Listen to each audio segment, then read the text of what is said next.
nkoka wa tirhelo ra vutlhokovetselo ku yambula matimu hi ku langutisa na vutsoriwa bya nhlayo bya leyi etleleke vurhongo bya makumu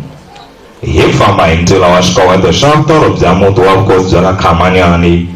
Swi na nkoka ku famba hi laha ku nga tshetsiwa eka lava nga na swifuva ku hlayisa mfuwo wa rixaka ni ndhavuko.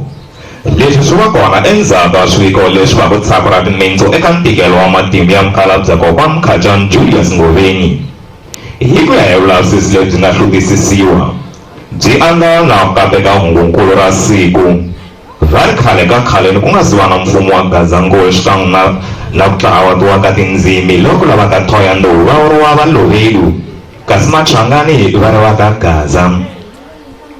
Hi laha muti wa ka Khamanyani muti wa ka Marhorhwane wona ndyangu wa vukosi bya Valambya a wu ri kwale marhumbeni ehansi ka ndzhuti wa xitshabyani xa Pitori etimbaleni leti nga xikarhi ka milambu ya Mkholodi na Majerija.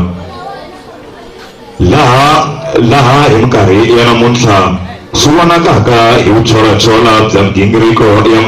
mama Yila Guluduna loyi a saleke eka tindhawu letiya hi lembe ra 1958 loko lava ka Khamanyani va kumile xileriso xa vurhumiwa lebyi nga va na switandzhaku eka mfumo wa joko ra vuhlonga ni vukoloni lowu hi nsindziso wa tihanyi ta nkani wa marahani leti a ti va lerisa ku hambana na xivandla xa misava ya vona handle ka ndziriso ku longalonga swa vona ku va lomba kusuka eka xin'wani